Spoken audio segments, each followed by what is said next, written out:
with that, we will be chugging right along through Unit 4. Keep in mind all that Unit 4 is going to be 24% of your overall exam. So definitely some pretty heavy content for you should expect to see things that we go over on your exam. And I took a look at our lesson, and we're going to be starting with effective HR, and we are going to be ending with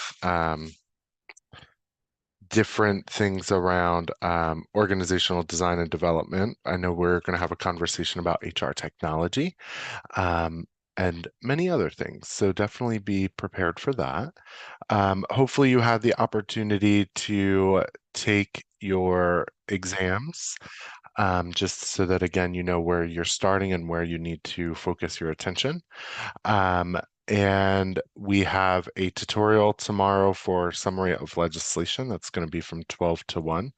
I put the registration link in the chat last time, but I will make sure to get one in the chat for you all um, for tomorrow's session as well. So again, that's going to be from 12 to 1 Eastern time. And if you have the time, I would definitely recommend that you join that. And the reason for that is because it's legislation, which is going to be really important for you all.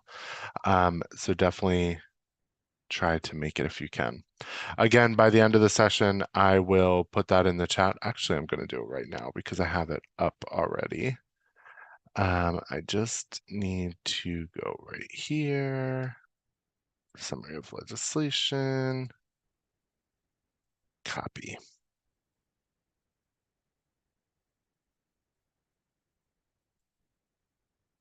There you go. Tina, yes, of course, it will be recorded. If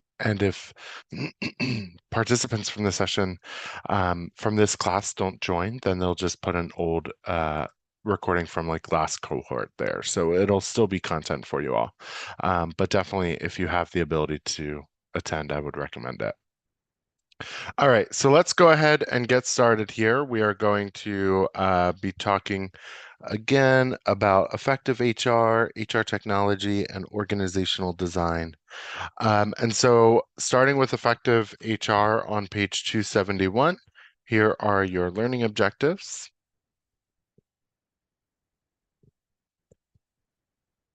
And with that, we will go into a little bit further on HR budgeting. So last lesson on Thursday, we did talk about budgeting. And again, we know that budgets now have three major purposes. They're going to be the coordination and integration. So we want to make sure that we're part of the budget process. And we know that budgets will require us to establish objectives in advance and identify the steps in which we are going to accomplish. Motivation, the budgeting process involves goal setting and feedback, and those activities will serve as a method to increase overall motivation. And then, of course, control and evaluation. So the budget is one of the key ways that and management tools for monitoring the performance of our business unit and controlling its actions. So we know from our strategy what things we are going to need to accomplish, and now the budget is going to allow us the resources to be able to do that. And so with that, we will then be able to kind of monitor the performance by using the budget and those projects or pieces that we're using to meet our strategic goals. Oftentimes, when we are looking at HR information, we're looking at metrics. And as an HR department, we generally will hold a lot of the metrics that we use. Oftentimes, these could be referred to as KPIs or key performance indicators. And because of the information that we collect and the work that we do, we oftentimes have the data and the metrics to support the work that's happening around the organization. Um, Keep in mind that everything from equal opportunity employment reports, retention, ROI, turnover, all of those things would be covered under our HR metrics. And then also some of the OSHA mandated reports would be covered under our metrics as well. So as members of a department within HR, we could be put under a microscope and have the need to assess the usefulness of the information that we're bringing to the department. And so it's really important to make sure that you have an idea of what we're collecting data on, how we are kind of manipulating that data, and how we're presenting that data out to ensure that the work that we're doing gets almost kind of the credit that it deserves. And so there are different measures of effectiveness within HR, subjective, attitudinal, statistical benchmarking, human resource accounting, and costing HR activities. Um, and so with the subjective attitudinal measure, this is really going to capture the value of HR. And then statistical benchmarking is quantifiable and is represented in percentages, ratios, and correlations. Generally, this measure would be broken down into three predominant categories, which is employees, which would measure factors like satisfaction, turnover, grievances, accidents. And then we have productivity, which would examine the input and the output. So things like cost per employee, time to fill, and then we have HR process, um, which would measure the and quantify the cost per hire and yield ratios. Also, HR or human resource accounting. This is the financial perspective on HR as an investment and an expenditure. And the idea here is that there's an emphasis on the return to investment into our human capital. So within HR accounting, we embrace three frequently used measures, which is the outlay cost. Outlay cost is what represents the value of the HR capital, and would include costs that are associated with pieces of HR, like recruiting, selecting, training, and then developing our employees. Much like equipment, these costs could depreciate over the useful time of the asset, which um, is really important to kind of keep in mind. And this is the average employment in the organization. Another HR accounting measure would be the replacement cost, which would include costs that are associated to replacing a company's HR, including the opportunity cost and bringing a newly replaced team into full productivity. So unlike, cost to hire, where it's what is the cost associated with hiring that person, the outlay cost is the overall cost to full productivity. And then the last thing we have here is human resource value, which would indicate the net contributions to the organization based on the probability and the longevity of our future service. And then lastly, we have costing HR activities, which calculates the financial contributions HR would bring to the organization. So things that would fall under this is like the cost of an EAP, when we're kind of talking costing allocations, and it would ultimately, the EAP would bring down the underlying costs of workplace problems, such as absenteeism due to alcoholism, or, a lot of conversation is happening right now around like stress and burnout, and having an EAP to leverage helps people feel supported, and gives them ways to kind of deal with that rather than calling out for a mental health day.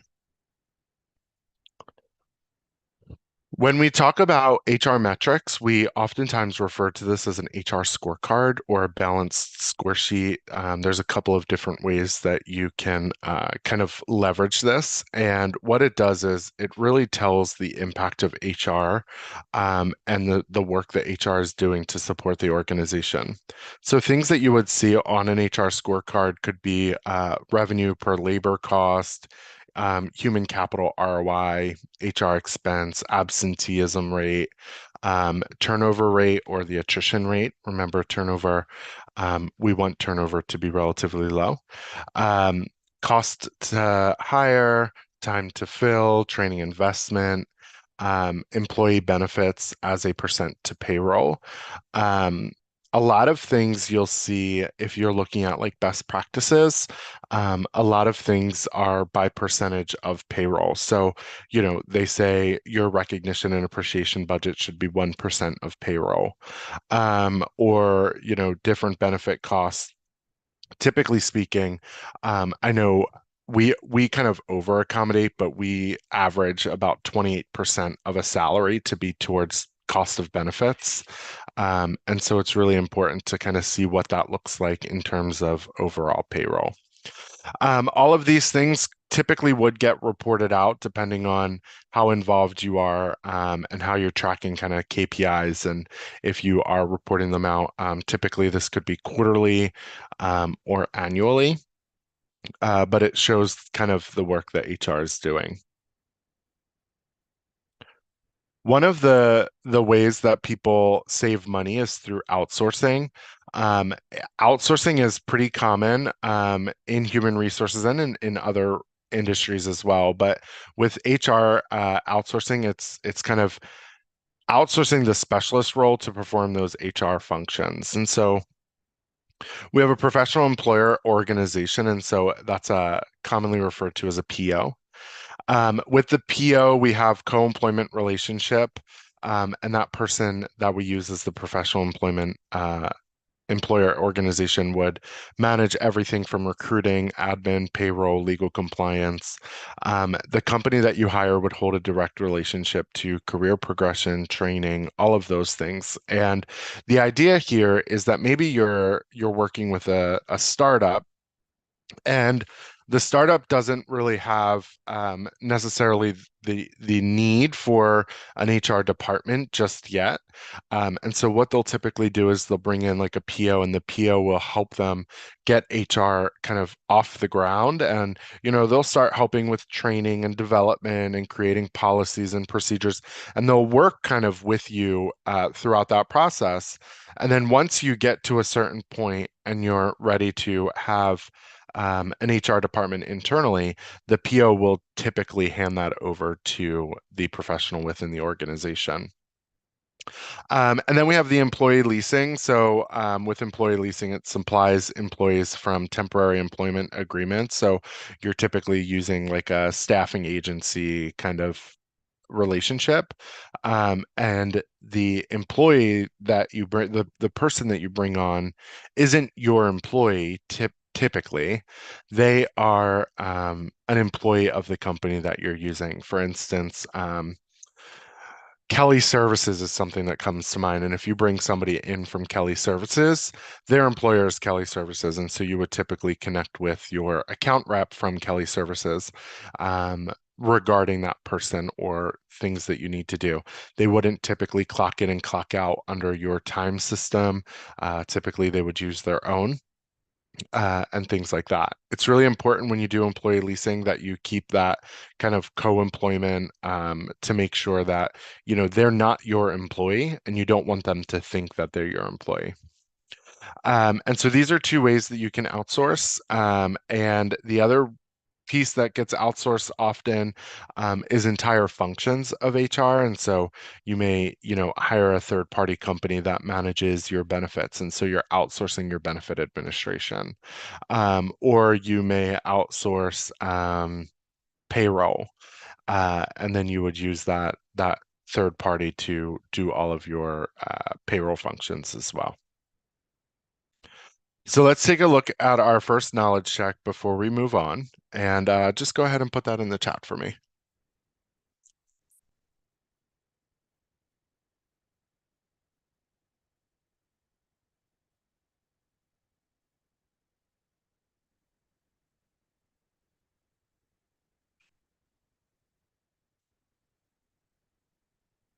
All right, I see everybody put in the chat B, which is human resource functions can be outsourced and performed more capably.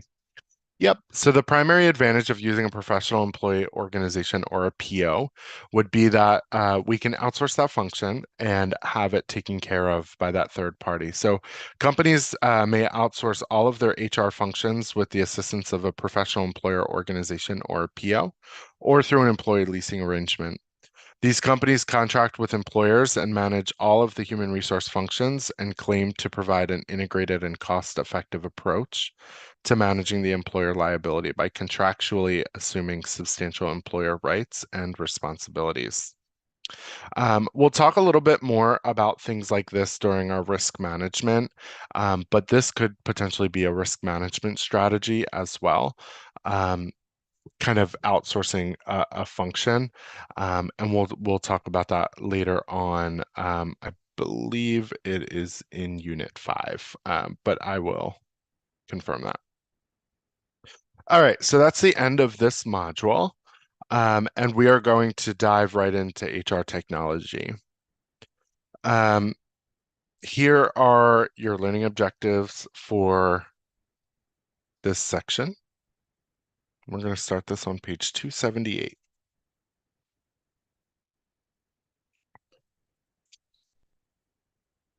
All right. So, what is HRIS? So, HRIS is a Human Resource Information System, or commonly referred to as HRIS. Oftentimes, you may hear people call this HR technology. And again, really depending on how built out your HR department is, if you're a small HR team of one or two or three, typically you may oversee the function of the HR technology system. If you are a larger organization with a large HR team, you may never even come in contact with HR technology in terms of kind of an administration phase. You may be involved with it just from other functions of HR. Again, speaking from my experience within a relatively large employer, again, our HR team is over 200 people at this point. And probably about 15 of them solely dedicate their time to HR technology.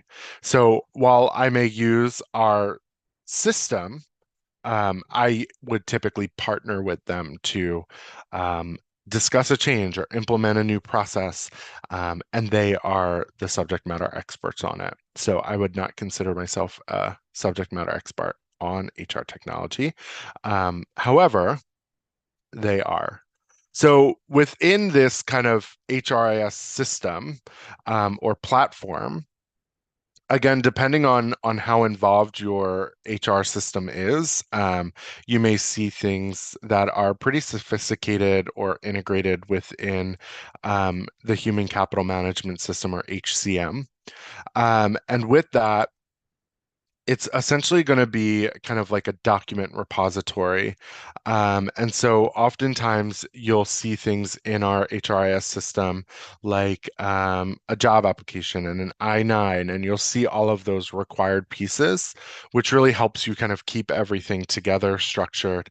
And again, it depends on kind of how much your company is spending, but you could have a really built out platform like Workday that does a lot of different pieces, or you can have a more basic system, something like, Bamboo, or I see a lot of people talking about Paylocity, um, things like that to be able to do um, your oh my goodness, your HRIS work. And so oftentimes HRIS is going to be part of an organization's ERP, which is an enterprise resource planning system. The ERP would house valuable data such as inventory controls, customer service data, personnel information, etc. This ERP would marry different computer systems in an organization to communicate with each other, resulting in improved organizational efficiencies. And so as we kind of dive into HRIS, we'll kind of break this down to say like what is an ERP versus what is HCM. Like we'll talk about that.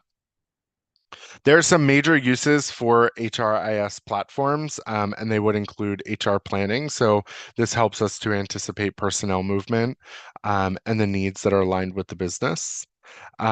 Different reporting, such as diversity reports, so a breakdown of numbers of employees that identify as each sex or ethnicity. Where are those people at within the organization? And then other reports that you could use for different kind of report outs or KPIs. We also have research, which could be things like personnel research. So this is helping to really investigate turnover, grievances, um, attrition rates, like all of those pieces directly out of the HRIS platform, as well as assessment. So training needs assessment assesses the KSAs or knowledge, skills, and abilities of employees to determine the opportunities for more training and growth. This helps determine the members that would be low performers with high potential. Remember, we do that through, we can identify people in that category through succession planning or the 9 box.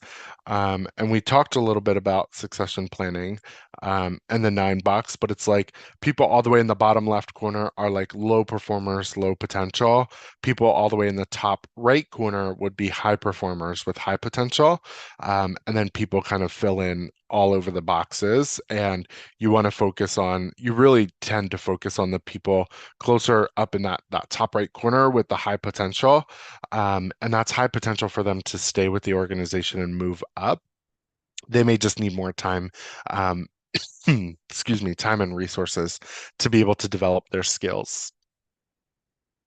Whenever we're considering an HRIS system or any other piece of technology, it's really important to work through a gap analysis. And so we have to understand that when we do an HRIS platform, we have to know that there's going to be upkeep, there's going to be service that's needed, and we're going to need to, potentially, depending on how well built the platform is, maybe if you're in Workday, it automates a lot of the process. And so there's these what are referred to as BPs or business processes, and once you trigger one, it's going to follow through this business process, and the employee is going to do all of those steps.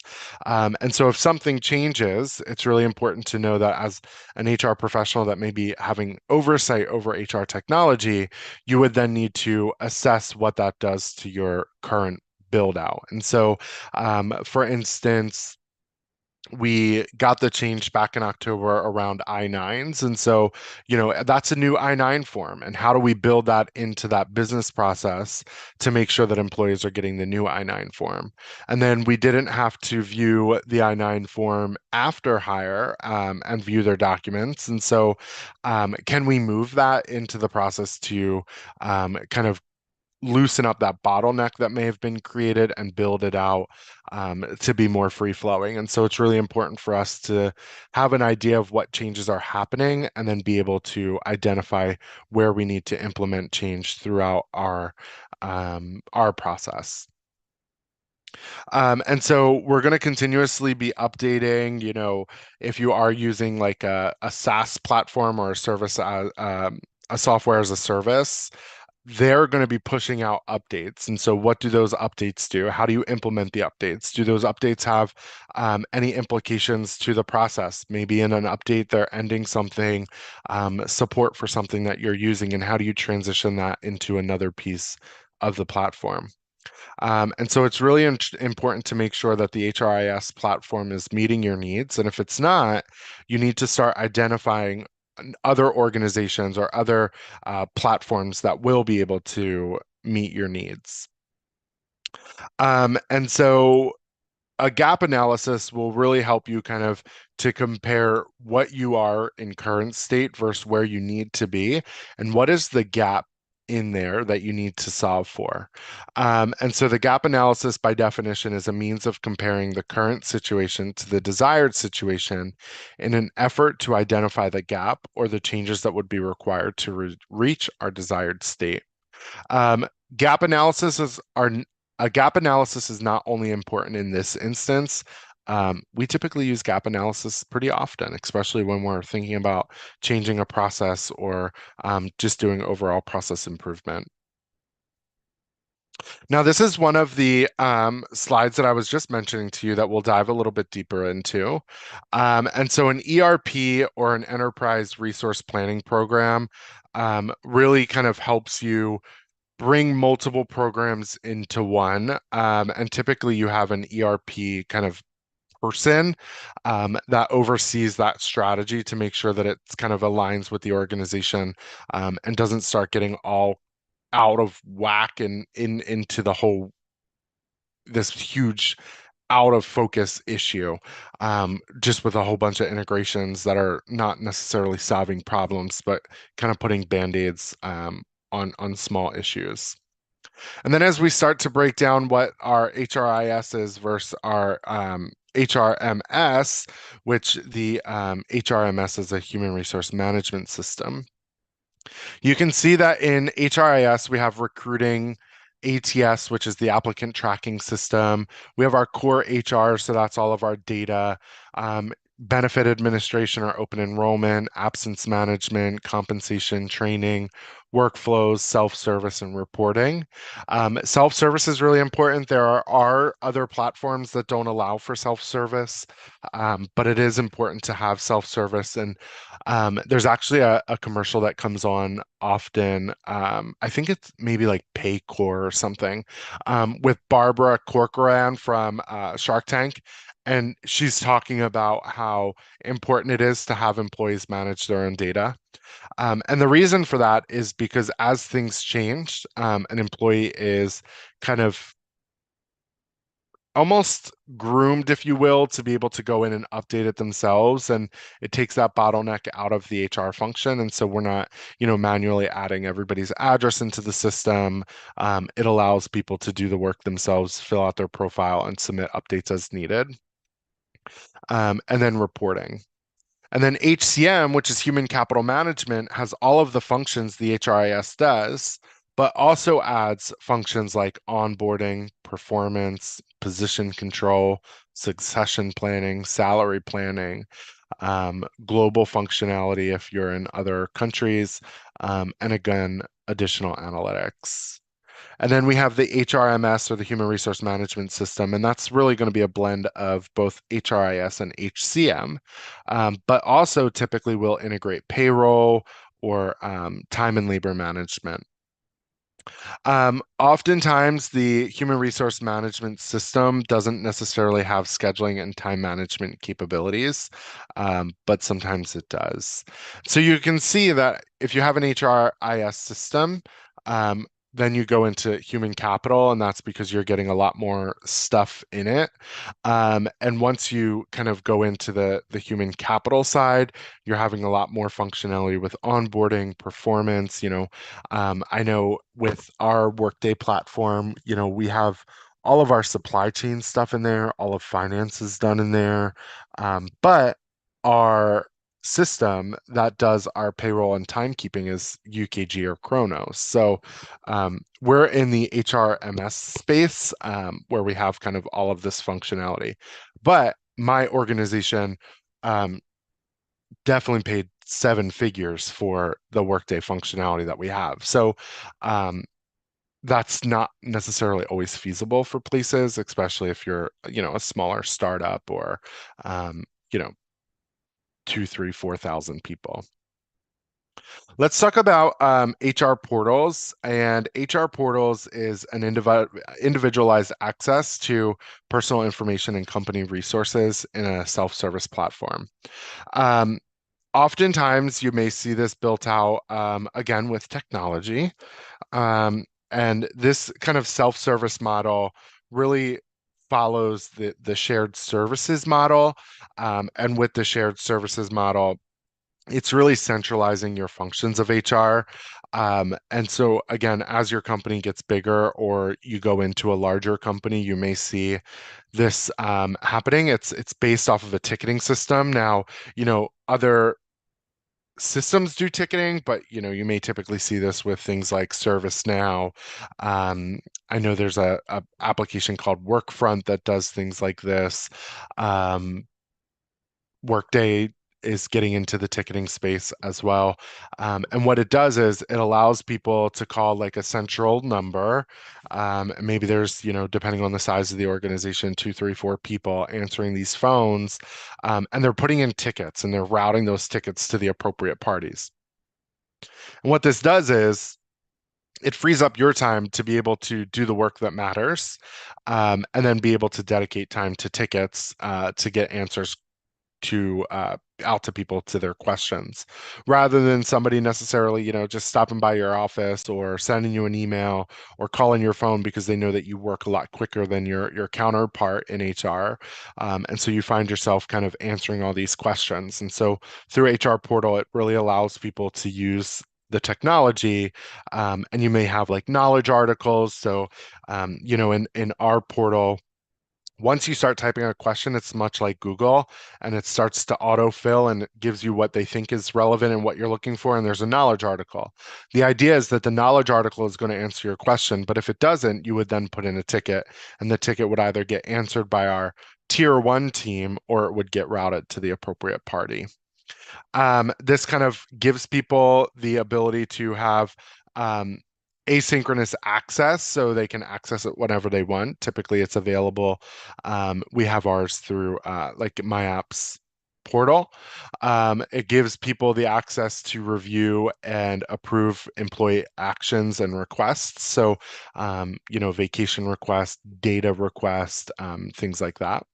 And again, it really relieves us of the much of our administrative tasks that we can kind of track. And what it also does is it puts SLAs or service level agreements on things. And so, you could say, questions of this nature come in and I have 48 hours to respond, or questions of this nature come in and I have 2 weeks to respond. And it really helps you to get data on what is coming in and how long it's taken to respond to those requests. And again, this is called the shared services model, which is kind of really using this service and the activities involved to be available to a number of parties. Typically, they're going to be common services like benefits, um, our Office of Diversity, Equity, and Inclusion, Office of Employee Wellbeing, onboarding, pre-boarding. Like all of us have different groups in there, and people can submit questions directly to us rather than us kind of getting inundated with emails.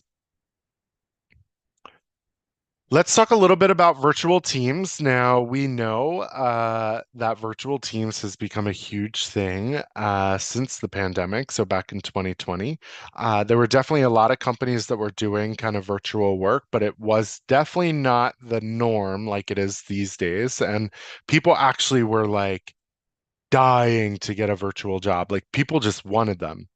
And they weren't typically always around. Oftentimes, virtual jobs that you came by were too good to be true and oftentimes scammy. So, often people typically kind of stayed away from them. But when they did find them, people were loving them. And what it did was the COVID pandemic really allowed companies to broaden their employee base to say, like, our employees can work wherever they want, but guess what? We can also hire from wherever we want. And so we're not stuck hiring everybody from a certain area in California. We may be able to go to the East Coast and hire people there. Um, and be able to kind of broaden our employee base and our talent pool. And so virtual teams, obviously super important these days, especially in those companies that are global. Using technology would enable a company to allow teams to work remotely. Just like we're doing now on Zoom, it allows us to meet with people in California. As Tina mentioned, she was in California. Um, and it allows us to also connect with people on the East Coast all at the same time. There's a bunch of different platforms. We could use WebEx, Google, Skype, Facebook, Slack, Microsoft Teams. There's so many different platforms these days to keep people connected. Virtual teams could be ideal because it again helps broaden that talent pool without the need of having like work visas and the cost of monthly meeting platforms, and yeah, I mean meeting space and all of that kind of business cost to having a brick and mortar store. On the other hand, you have to outweigh kind of the cost of the licensing to um, your platforms. And so if your company already uses Microsoft and the Office suite, you're most likely going to have Microsoft Teams included in that license. And so you may already be paying for this. And so that's going to help you save money as an organization, obviously, rather than having leased out office space. And so while it seems like there's all of these benefits, it's important to know that on the other hand, there are maintenance and follow-up work in order to keep your virtual team successful. Number one is going to be leadership. You want to make sure that expectations, principles, and structure are set, and they need to be guided by the leader of any virtual team. This will help employees to stay on task and while they're working independently and efficiently in a productive manner. It'll also help kind of increase the overall communication amongst team members to ensure that we're kind of still working and cross-pollinating, and we are putting out the quality work that we need to. Motivation, this is a key one. So adequate and satisfactory reward and recognition platforms need to be delivered to people that are remote. Again, remote work could be convenient, but it's also important to make sure that people kind of feel that sense of belonging to the organization. When we work remote, oftentimes employees feel a sense of isolation or disconnect. And so we have to understand that that's not uncommon. And what can the leader that's leading the team do to continue to encourage and reinforce the work that they're doing just as they would in a face-to-face environment? And so are we meeting more frequently as a team? Are we meeting more frequently in one-on-one settings? Um, are we just having kind of co-working space? I've done that with people where we just sit on the phone on a video call. We're not talking, we're just working together. But it gives us like a sense of belonging to still know that we're on a team working with people. Communication is critical in virtual teams, so having kind of reliable meeting space and conferencing space in a virtual setting, as well as group chat applications, are key. It's really important that members of the virtual teams also are prepared to accommodate varying time zones, as well as holidays that may not be recognized by yourself. Again, because we are broadening our base here, it's important to make sure that we're not meeting for this class at 6 o'clock, knowing that it's going to be 3 o'clock in California, and Tina is most likely still at work and can't join that class. And so that's why we do it later in the day. So just kind of making sure that you're accommodating everybody on the team. All right, let's take a quick knowledge check here and just go ahead and drop that in the chat for me.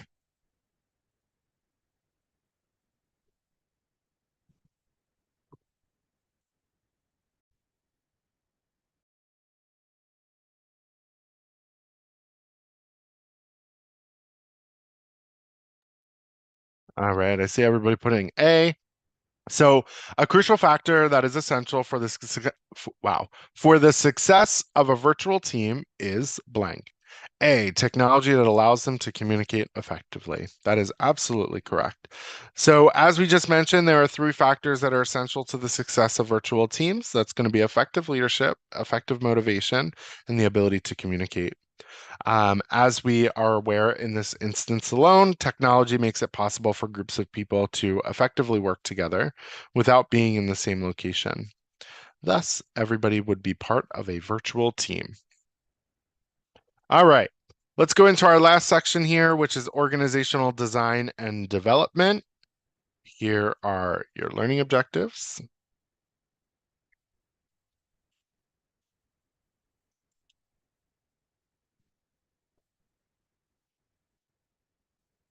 And organizational structure and design.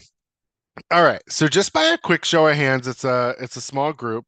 How many of your organizational structures in the job that you work in, or previously worked in, was straightforward, easy to understand? You knew exactly who you reported to, what senior leader that went up through, and kind of where you fell in the organization. It was super easy for you to tell, and no ifs, ands, or buts. Perfect. Okay. Three of you. And how many of you looked at your org chart and you were like, oh my goodness, I need to study this just to get an idea of what is actually going on here? Okay. So same for me. Again, org chart, we have a ton of different people, ton of different service areas. In fact, there's over 200 different departments within my organization. Um, and so oftentimes it's like, how does this person fall into the organization and where do they fall? And so that's all over the organizational structure and design. Oftentimes, this kind of really depends on how um, kind of involved people are in terms of budgeting and what that process looks like for creating new positions. And so, departments may create their own structures and layers within the department that other departments don't have.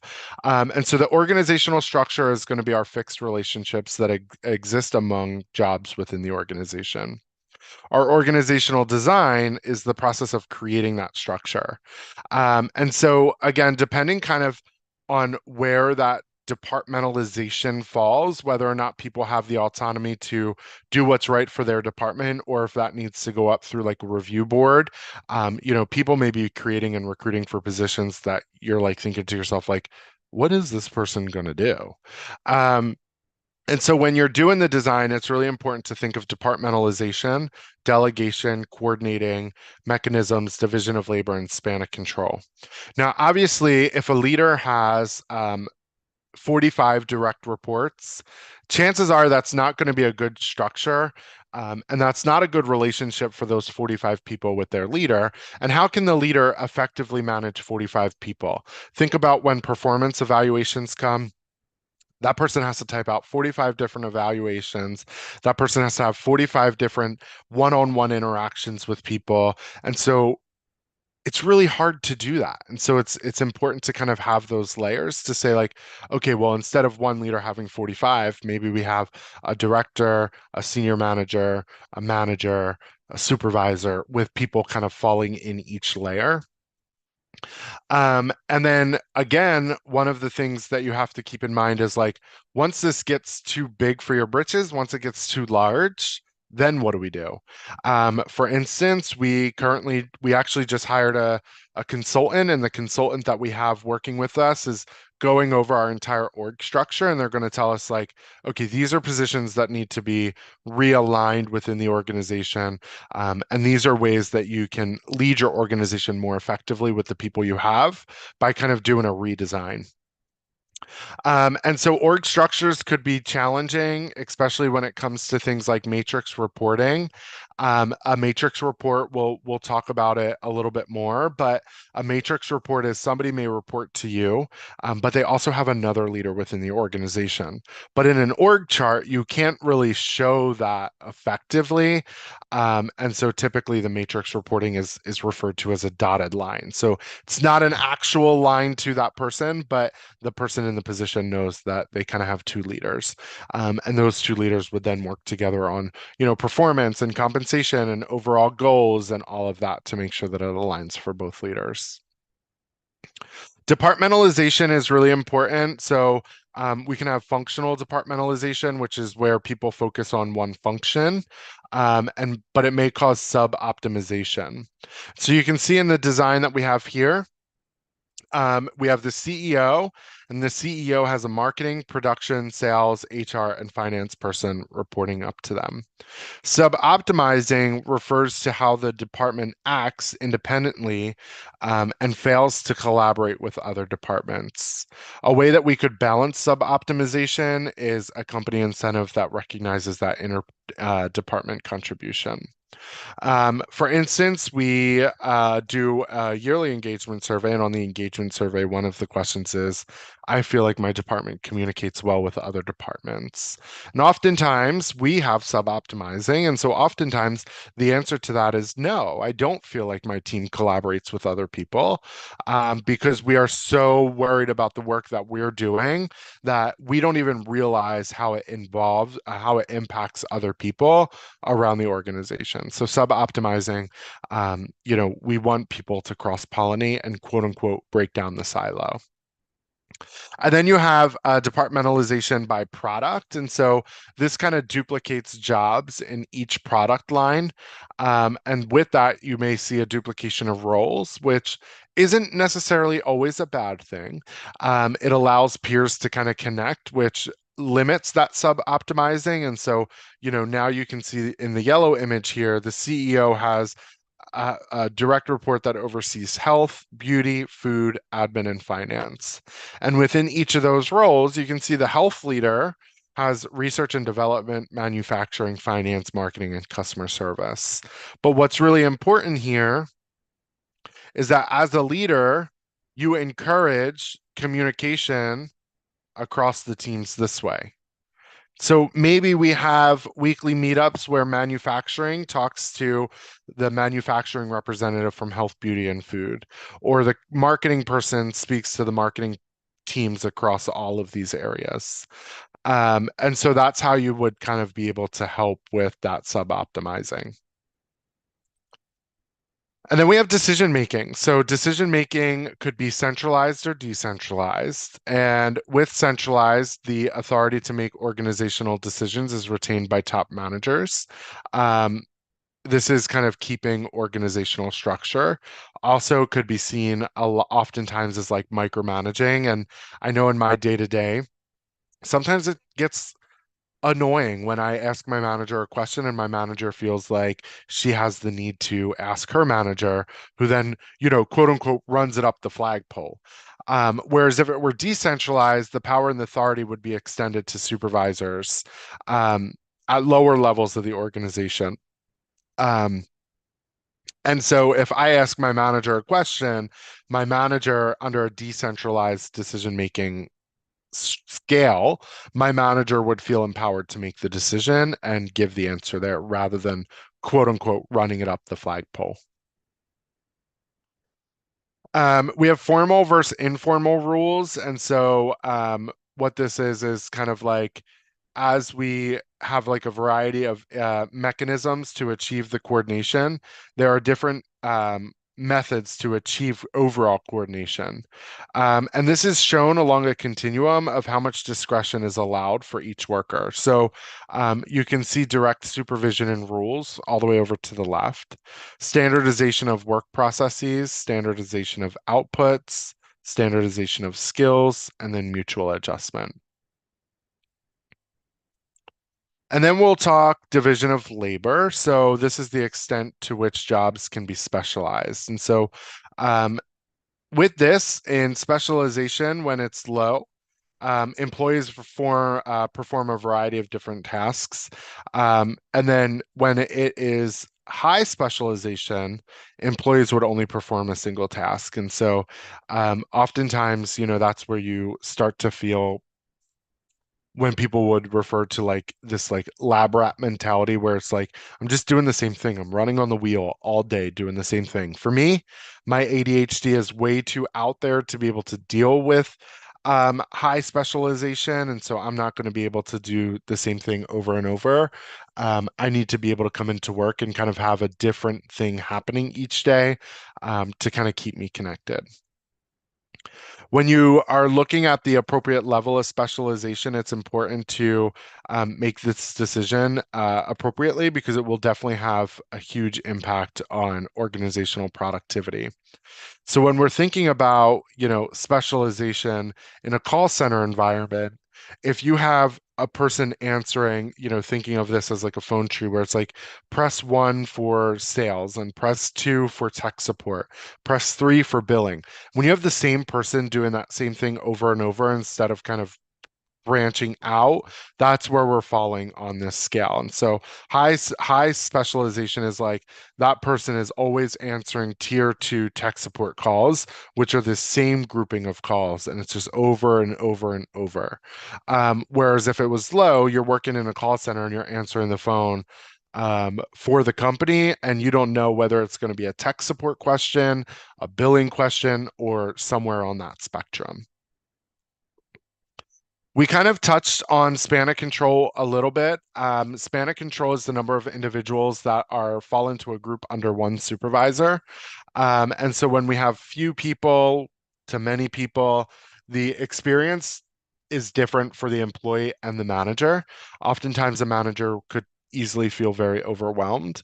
But if it's just like, a manager with one direct report, oftentimes it's not as easy for a manager to keep that managerial relationship, you'll oftentimes see the lines getting blurred there. When you're looking at span of control, there are a few considerations. So contact required. So how often as an organization are we expecting our leaders to meet with their staff? If we're having weekly one-on-ones, you can't have more than 40 people because that person would be doing absolutely nothing else but one-on-ones.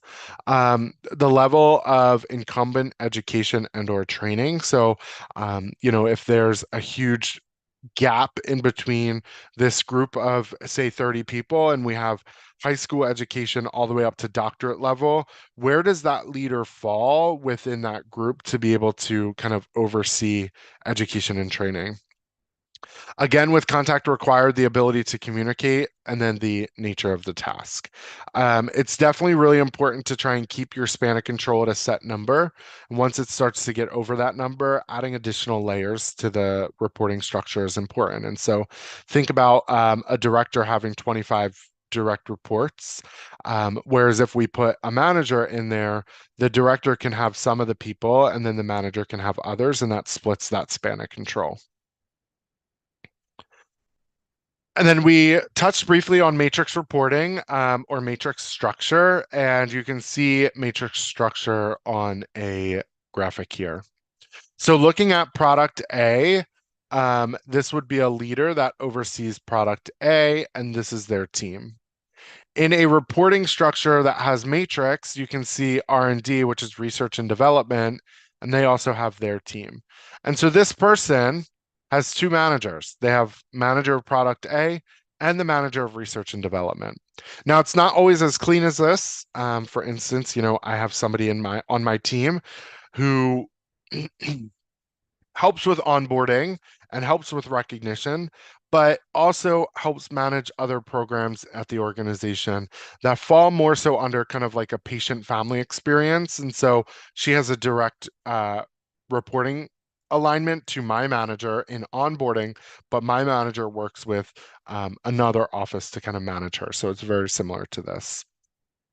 Same thing for product B, and that manager manages this team of people, but marketing team also manages this team of people. And so this person will have two managers, one for product B and one for marketing. All right, let's do another knowledge check, and this is our last one.